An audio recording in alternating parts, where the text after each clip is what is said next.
Boa noite a todos.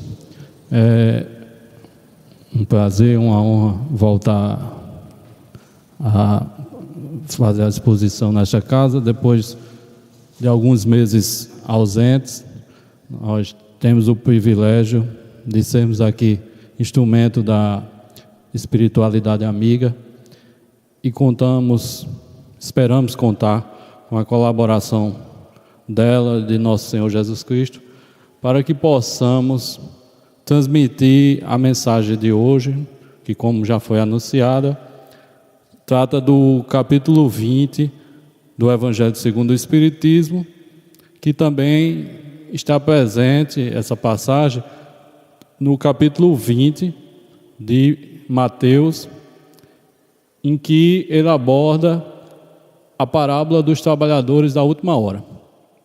Então, eu vou iniciar lendo a parábola, até para os que não se recordam dela, rememorarem. E em seguida, a gente fará a explanação dos pontos que a gente extraiu e acha necessário falar aqui hoje. Então, a parábola diz: o reino dos céus é semelhante a um pai de família que saiu de madrugada a fim de assalariar trabalhadores para sua vinha. Tendo convencionado com os trabalhadores que pagaria 1 denário a cada um por dia. Para quem não sabe, o denário era uma moeda muito comum, uma moeda de circulação no Império Romano, e era uma moeda muito comum, que valia a um dia de trabalho, como a gente vai ver. Mandou-os para a vinha. Então, os trabalhadores da primeira hora ficou acertado pelo pai de família e dono da vinha, que pagariam 1 denário pelo dia de trabalho.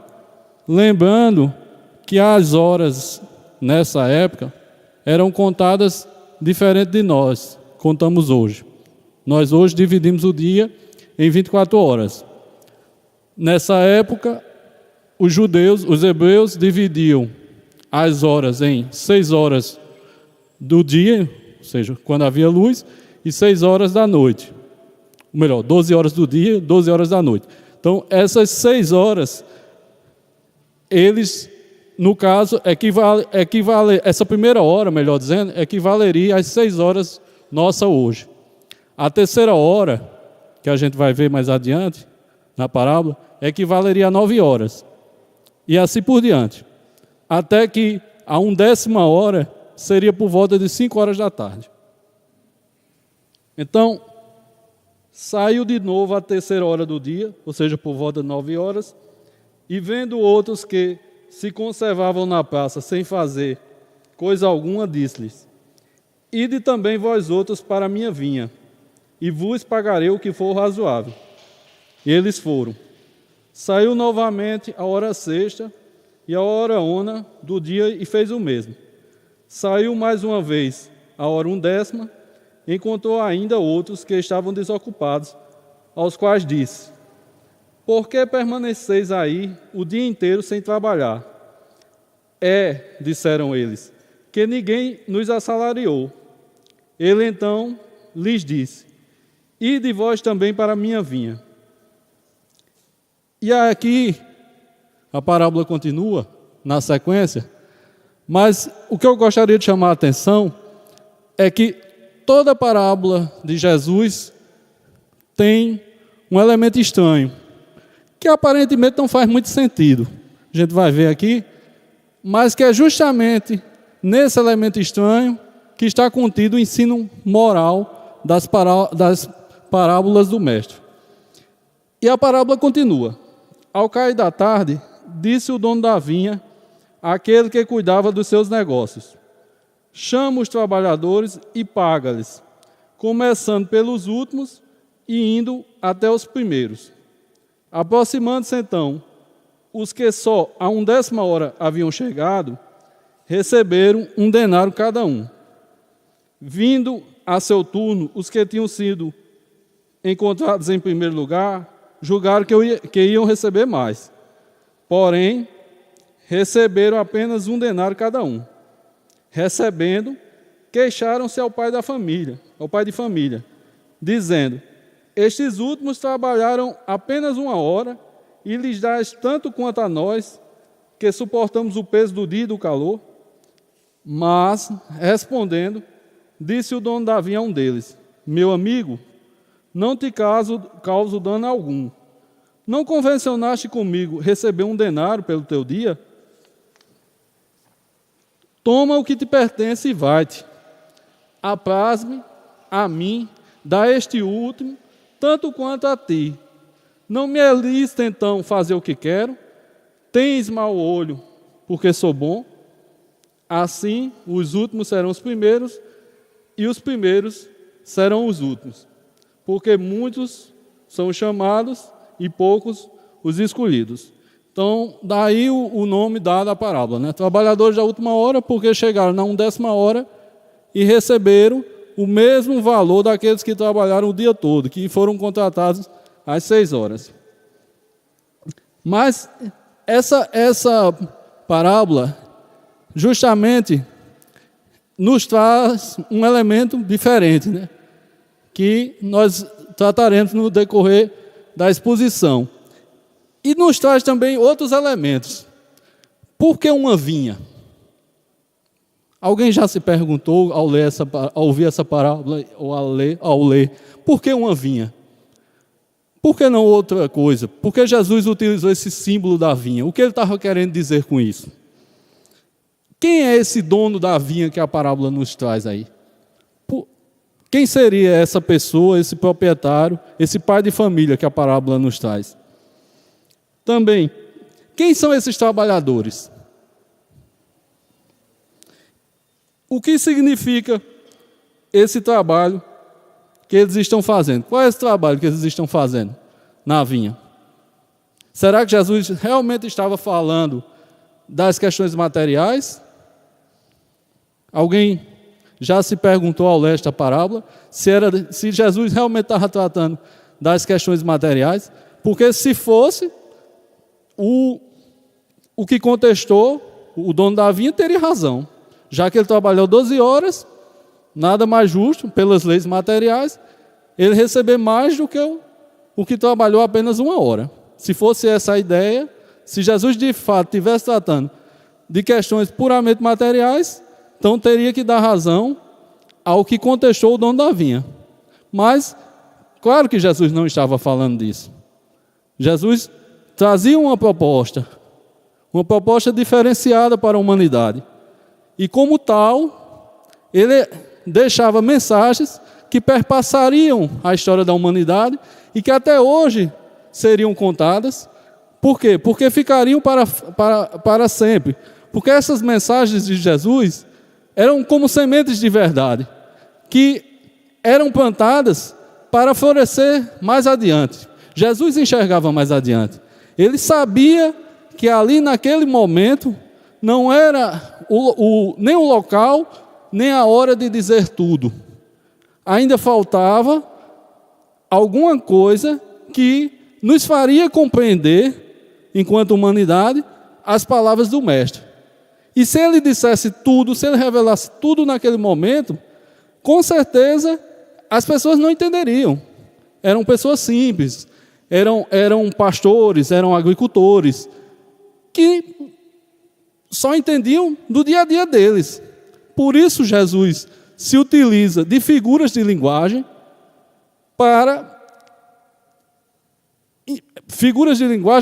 e de símbolos para explicar aquilo que ele queria dizer, para transmitir a mensagem dele.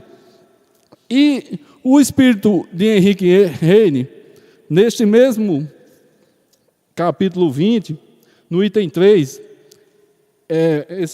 Henrique Heine era um famoso, enquanto em vida, enquanto encarnado, era um famoso escritor alemão. E ele começa dizendo no item 3, Jesus gostava da simplicidade dos símbolos. E na sua linguagem máscula, os obreiros que chegaram na primeira hora são os profetas. Então, Jesus falava por simbologia. Por quê? Porque ele estava tratando, toda a mensagem de Jesus tinha como tema central o reino dos céus. Toda a mensagem de Jesus falava explícita ou implicitamente do reino dos céus. Mas ele não estava trazendo nem tratando de um reino dos céus em um local específico, delimitado no espaço. Não era isso que Jesus estava falando. Jesus estava falando de reino dos céus enquanto uma experiência particular, uma experiência espiritual, interior de cada um de nós. Só que, como eu falei antes, se Jesus chegasse dizendo isso, poucos seriam o que lhes dariam ouvido. Talvez nem mesmo os apóstolos naquele momento, porque eles não compreendiam tudo. Então era natural que Jesus, ao se referir ao reino dos céus, associasse alguma imagem, algum símbolo, trouxesse algum símbolo para que as pessoas daquela época pudessem entender. E como eu disse, Jesus não tinha pressa, ele apostava no amanhã. Ele saberia que mais na frente a humanidade entenderia por completo a mensagem, sem nenhuma simbologia. Todo o véu cairia e seria revelado para todos, sábios ou não sábios. Todos de boa vontade, naturalmente, que compreendam as palavras do Mestre.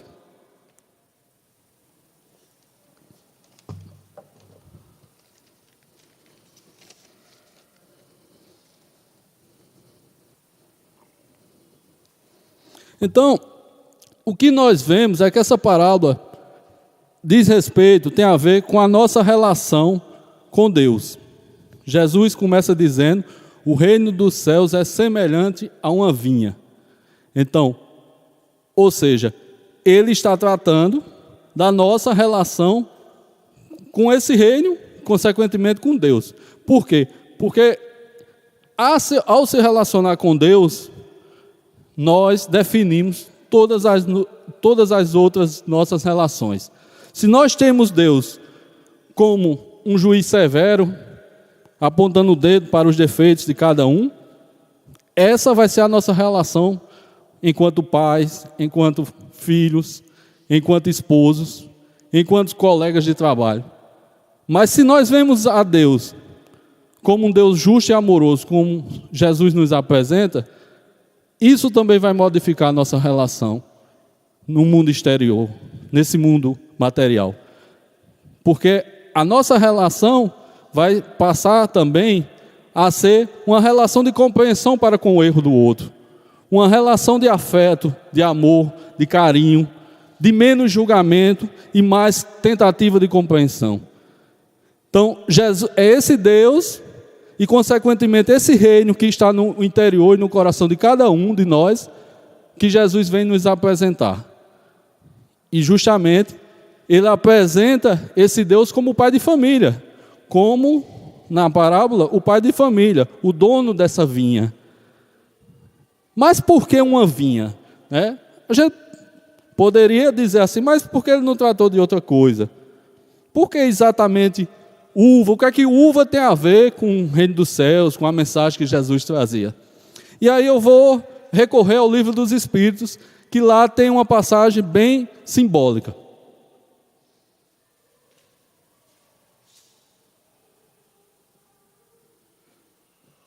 Nos Prolegômenos, na introdução do Livro dos Espíritos, os Espíritos ditaram a Kardec o seguinte: coloca na cabeça do livro a cepa de vinha que te desenhamos.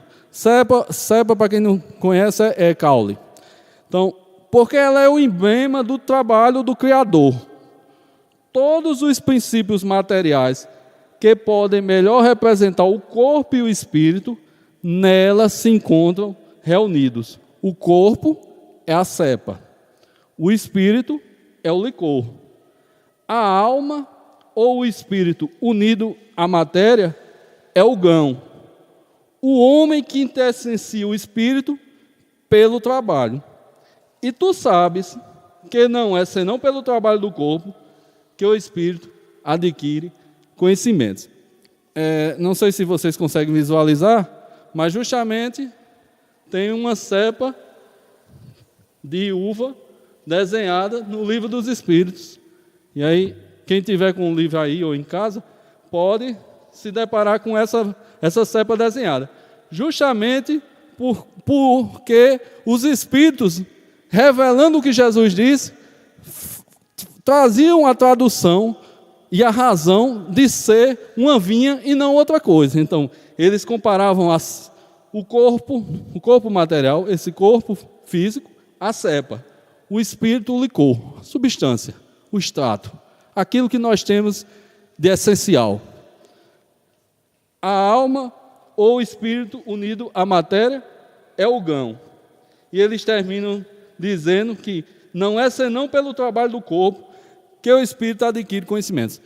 Nesse mesmo livro dos Espíritos, nós vemos que os espíritos necessitam de um corpo material para adquirir conhecimentos.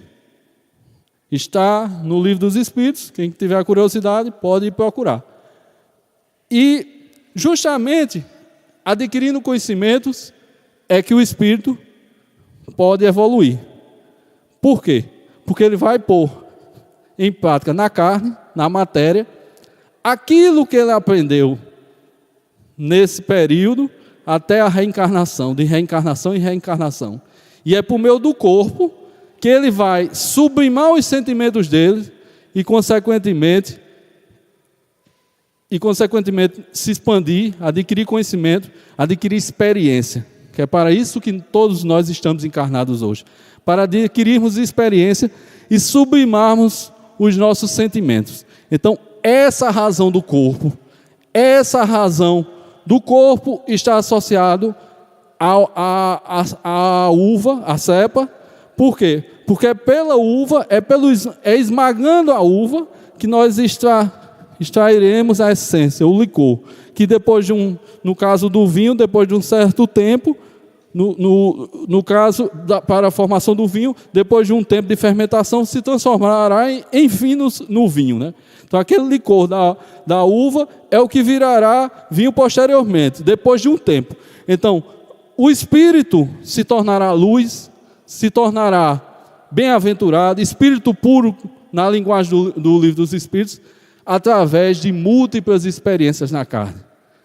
E daí, através do esmagamento dessa matéria, do esmagamento dessa uva, nós extrairemos o licor e sobrará, ao final, aquilo que nós temos de melhor, que no nosso caso será o nosso vinho, ou seja, será aquilo, o nosso espírito plenamente purificado, plenamente feliz, sem as amarras do corpo mais.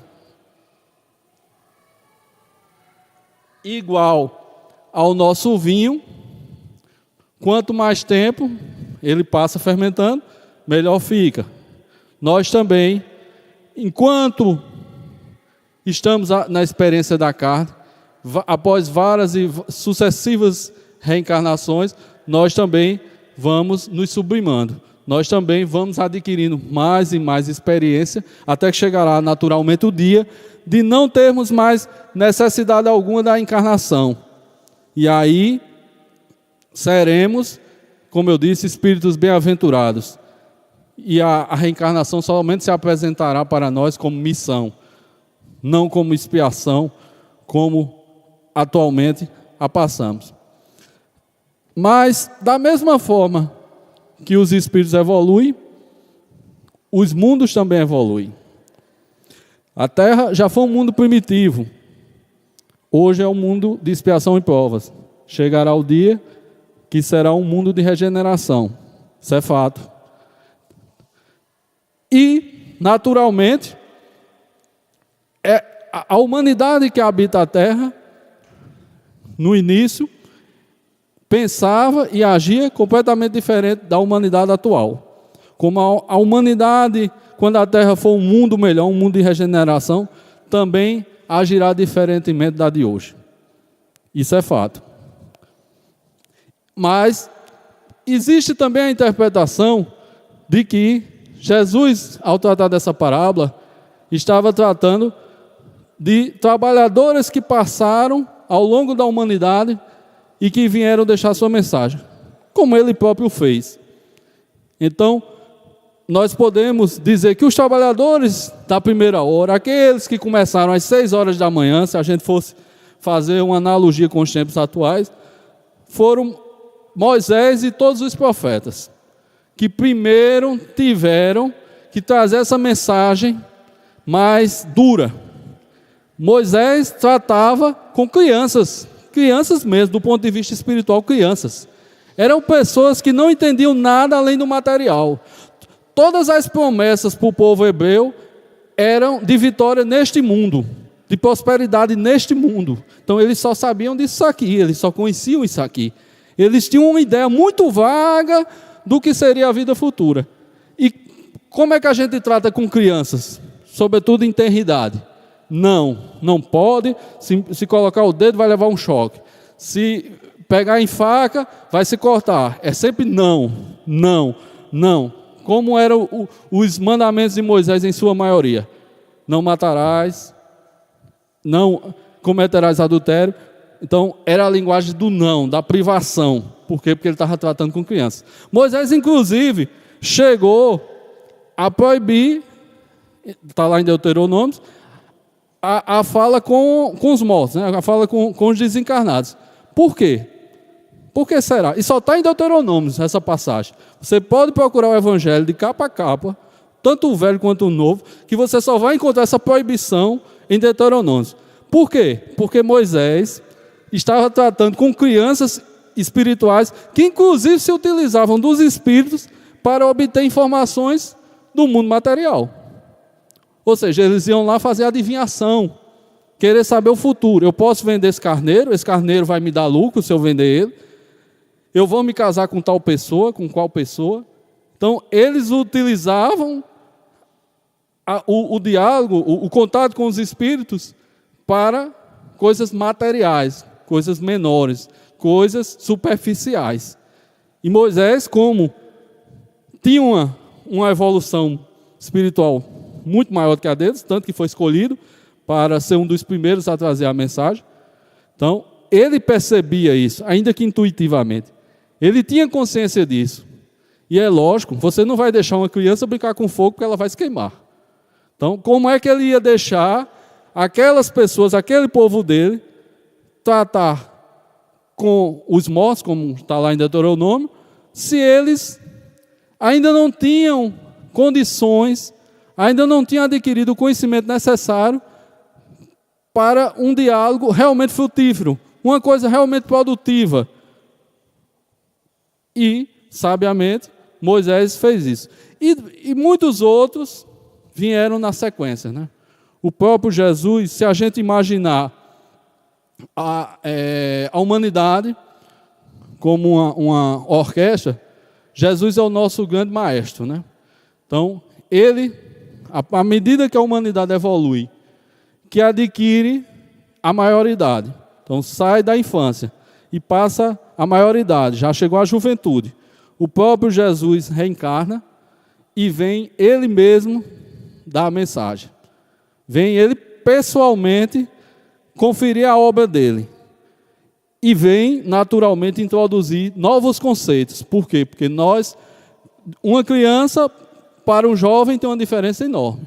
Então, enquanto jovem, a humanidade já era capaz de compreender certas coisas que, enquanto estava na infância espiritual, não era. Então, por isso que ele veio, porque aquele era o momento oportuno para aquilo. Se fosse antes, eles não compreenderiam. Mas ele disse que enviaria o Consolador prometido. Por quê? Porque se ele dissesse tudo, ainda aquelas pessoas, que muitos de nós estavam lá, também não compreenderiam, porque estava além. Ele precisava de uma coisa que ainda faltava à humanidade, do auxílio da ciência, que viria séculos mais tarde, e que no século XIX despontaria juntamente com o Espiritismo e propiciaria que a doutrina espírita revelasse aquilo que faltou ao Divino Mestre dizer naquele momento. Então, o Espiritismo, como Consolador prometido, veio complementar aquela mensagem. Por quê? Porque nós, enquanto humanidade, adquirimos uma maturidade moral suficiente intelectual também, suficiente para captarmos o que a doutrina espírita vem dizer. E a doutrina espírita já não recorre a símbolos que Jesus falava por meio das parábolas. A linguagem já é mais clara, já não necessita de tantas comparações. Por quê? Porque nós já estamos em condições, mais ou menos, de entender pelo menos o que a doutrina espírita foi capaz de trazer. Claro que há coisas que, à medida que nós evoluirmos, e que o planeta também evoluirmos, nós descobriremos, passo a passo. A doutrina espírita também ainda não disse tudo, porque também nós não estamos em condições ainda de entendermos tudo. Então, certas coisas, o véu só cairá por completo à medida que a humanidade que habita este planeta for também evoluindo. E à medida que isso for ocorrendo, naturalmente, outras coisas novas serão reveladas. E ele justamente falava em horas, né? Na parábola a gente viu horários, né? 6 horas da manhã, primeira hora, né? Que seria 6 horas hoje, até 1/10 hora, que seria as 5 da tarde. E essas horas são justamente o quê? O tempo de Deus para nós. Essas épocas da humanidade. Então, Deus não tem pressa. Deus usa o tempo, não usa a violência. Tanto que, como ser justíssimo e misericordioso, Ele nos deixou a reencarnação para que possamos, por meio dela, irmos passo a passo, lentamente. E bote lento nisso, porque por mais longa que possa parecer a nossa existência aqui na Terra, ela não é nada perto da imortalidade da alma, perto da eternidade. Então, passo a passo a gente vai evoluindo, e o tempo de Deus é referido justamente nas horas da parábola. Então Jesus sabia exatamente que estava falando ali, mesmo usando uma linguagem para pessoas da época dele, ou seja, fazendo uma associação com agricultores, com trabalhadores da agricultura, da vinha, ele sabia que mesmo aquilo ainda não seria o bastante para aquelas pessoas entenderem ali, mas que a mensagem ficaria. Porque se ele chegasse e falasse só a mensagem, sem nenhuma história, sem nenhuma parábola, ela se perderia no passar dos anos. Mas a parábola não. A parábola tem o poder de perpassar gerações. E contadas de geração em geração, essa parábola ficou no tempo, permaneceu no tempo. E hoje ela pode ser compreendida como aqueles que na época habitavam com Jesus não podiam.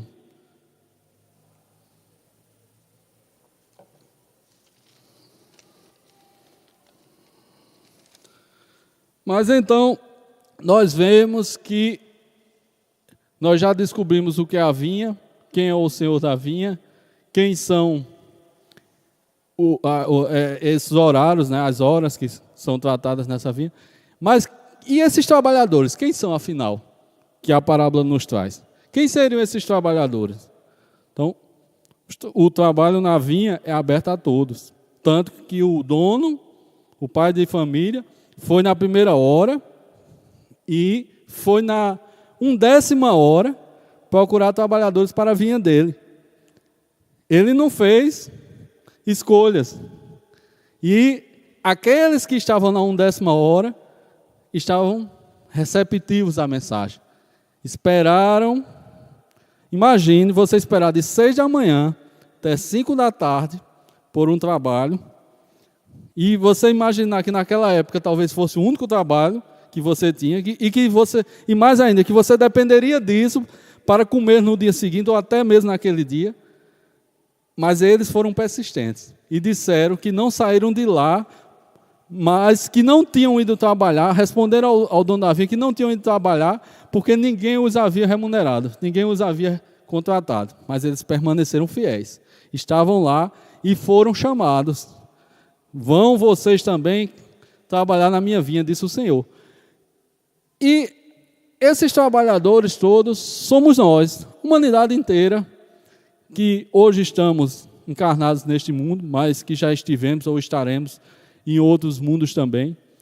Então, a gente pode ampliar isso para todo o universo. Então, a humanidade toda do universo são trabalhadores, sejam da primeira, seja da segunda, seja da terceira, seja da 1/10, todos são trabalhadores e todos são chamados.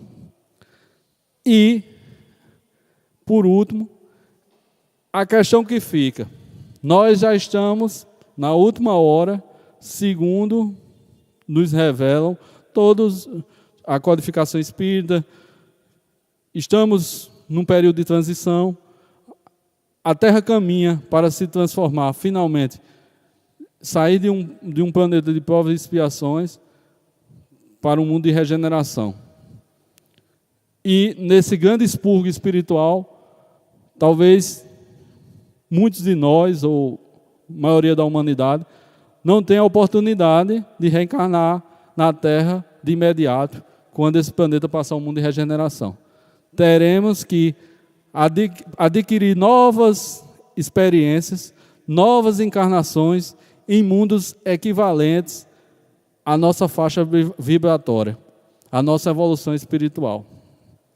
E a pergunta que não quer calar, o que nós estamos fazendo nessa última hora? Será que estamos, como os trabalhadores da parábola, esperando a oportunidade? Será que estamos indo a ela? Ou será que estamos de braço cruzado e dizendo, não, ainda tem mais um tempinho, eu vou, aproveitar a vida, como se diz muito por aí, vou aproveitar a vida, vou experimentar as vicissitudes, as alegrias, entre aspas, do mundo material, e talvez, se eu viver 70, 80 anos, ao final da minha vida eu me dedico a essa questão espiritual. Só que aí pode ser tarde demais, né?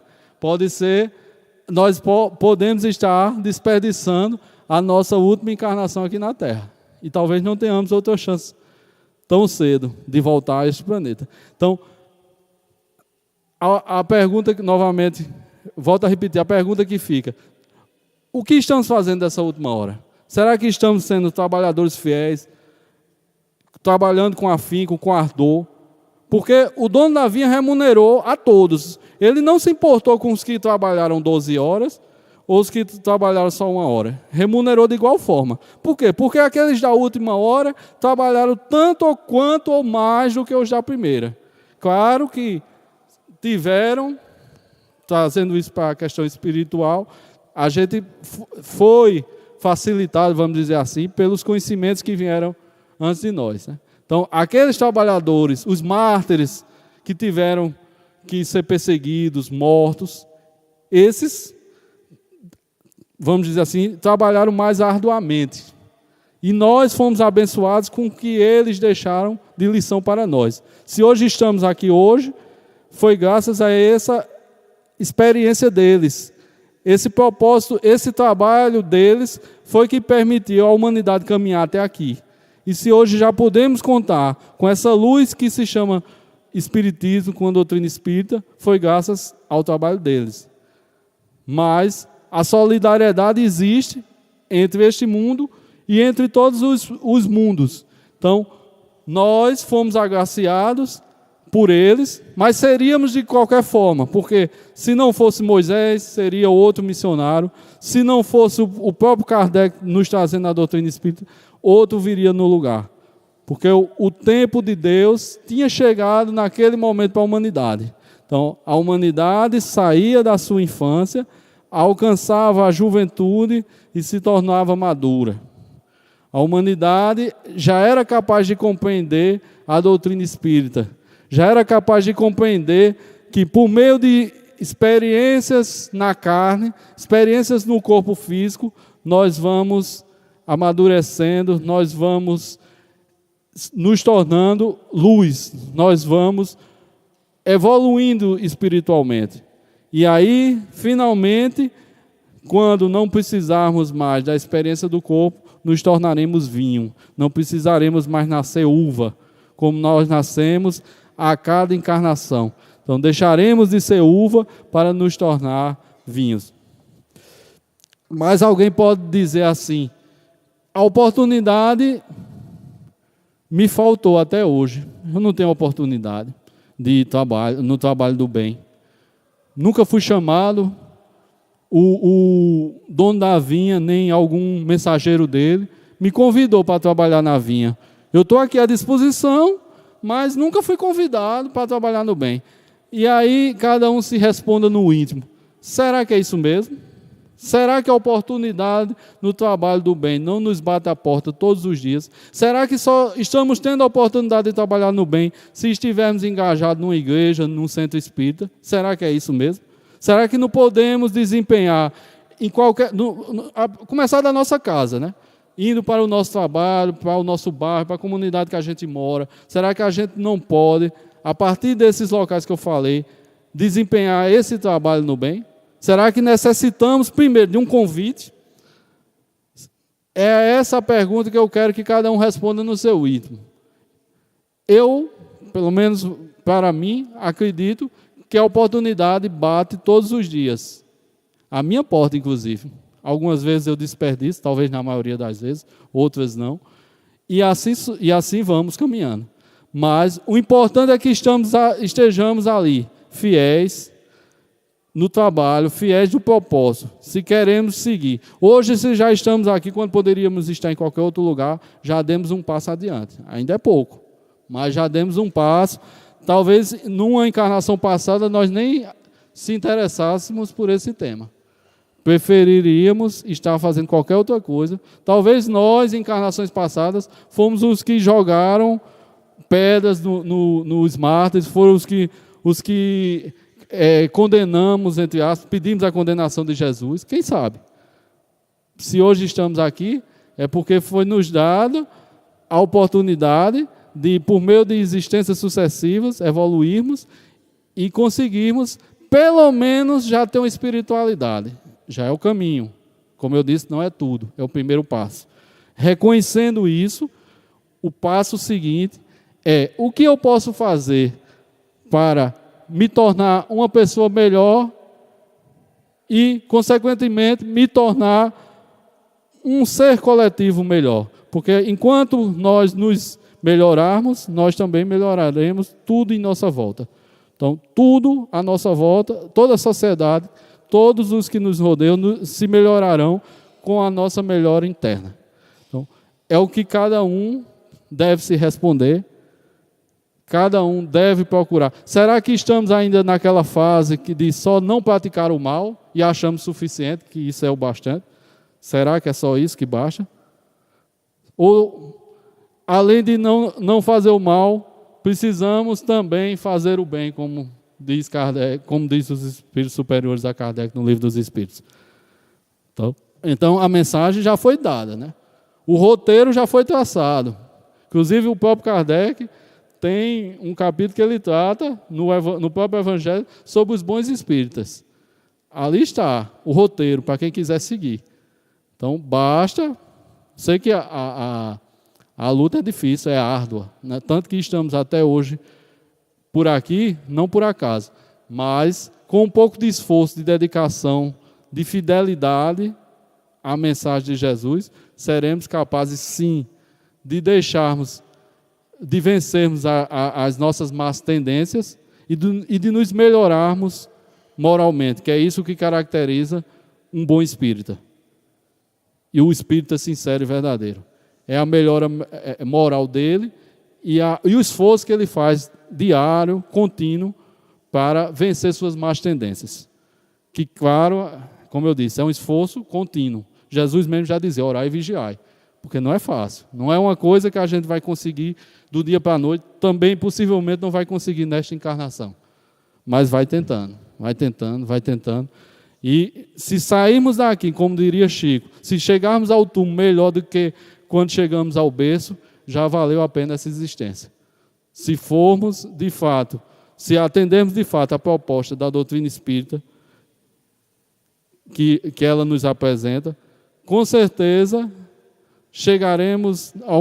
retornaremos à pátria espiritual como pessoas melhores, espíritos melhores, que já demos um passo a mais da caminhada. A caminhada é longa, o tempo é demorado mesmo. Tanto que essa mensagem, pelo menos a de Jesus, já fazem mais de 2000 anos. Moisés já faz pelo menos aí uns 3.000 anos. E a humanidade continua a passos lentos, mas o progresso existiu. É só vermos a história. É só vermos porque, como a gente agia, a gente matava, dilacerava, violentava, estuprava. Isso, estou falando em termos de humanidade, né? Como um todo. Constantemente. E hoje, apesar de tantas notícias ruins, quando ligamos o jornal, se nós formos pegar a história da humanidade, lermos os livros de história, nós veremos que, apesar de tudo, estamos progredindo.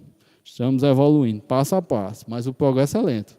E o progresso se acelerará à medida que nós tomarmos consciência disso.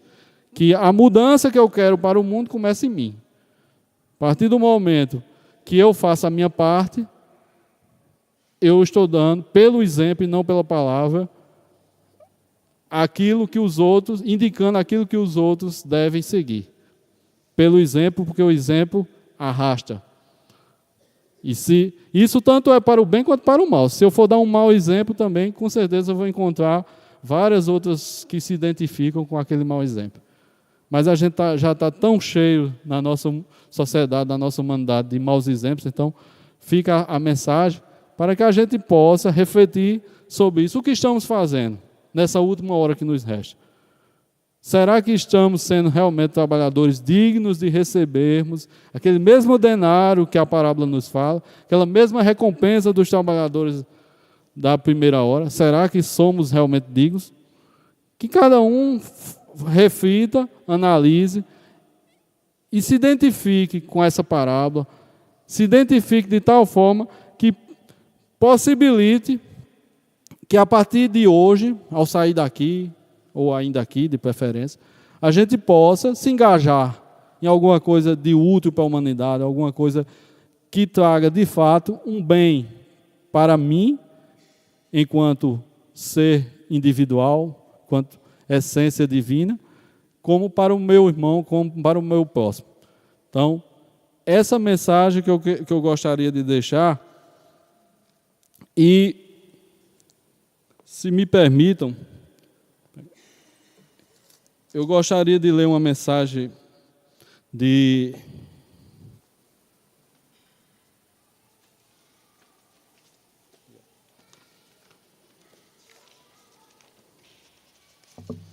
Espírito Irmão X, em que ele fala justamente dessa questão do trabalho, e a mensagem se chama O Natal do Apóstolo. E aqui fala da história de Simão Pedro, e aqui a gente tem um exemplo de servidor fiel da doutrina, de servidor fiel da mensagem do Cristo. Então, quando Simão Pedro foi arrancado aos grilhões do cárcere para o derradeiro sacrifício, sentiu o coração varado de angústia, conquanto mostrasse o passo firme. O velho apóstolo, que transpusera os 80 anos de idade, levantava a cabeça branca, destacando-se na tuba à maneira de um pai atormentado por filhos inconscientes. Irmãos do Evangelho ladeavam-no, tristes, escondendo o próprio desespero diante da serenidade com que ele, encanecido em duras experiências, se acomodava ao martírio. Mulheres e crianças emaranhavam-se, cortejo adentro, para beijar as mãos. Transeuntes, ainda mesmo adversos ao cristianismo nascente, fitavam-no, respeitosos, qual se vissem um soberano humilhado e pobremente vestido a caminho de inesperado triunfo. E até soldados da escolta, recordando vários companheiros que Simão transfigurara, ao curar-lhes os parentes enfermos, abeiravam-se dele com veneração e carinho. Apenas um dos pretorianos, Sertório Aniceto, destacado elemento da expedição, não poupava o sarcasmo. Desejando quebrar a atmosfera de reverência e de êxtase que se fazia, desdobrava impropérios. Para adiante, velho imprudente, judeu sujo, lixo humano que envergonharia os postes da arena. E mais à frente, não abuse da crendice do povo, ladrão imundo, chegou seu fim. Pedro, entretanto, contemplava o céu escaldante da tarde e orava em silêncio. Sentia-se agora fatigado e incapaz. Compreendia que a boa nova exigia servidores robustos e rogava ao Cristo enviasse obreiros novos e valorosos para a vinha do mundo. Mas não era só isso. No imo do coração, ardia-lhe a saudade do Mestre e ansiava retomar-lhe a companhia para sempre. Escalando a colina, via não longe o campo de Marte, assinalado pelo monumento de Augusto, as cintilações do Tibre espreguiçando ao sol, o casario imenso, as termas e os jardins. No entanto, regressava pela imaginação à Galiléia distante, buscando Jesus em pensamento. Revia o lago de Genezaré em seus dias mais belos e as multidões simples e generosas com que o Senhor repartiu o pão e a verdade, o consolo e a esperança. Por estranhos mecanismos da memória, respirava de novo o perfume das rosas de Betsaida, das romãzeiras de Dalmanuta, das quintas frutescentes de Magdala e dos pequenos vinhedos de Cafarnaum.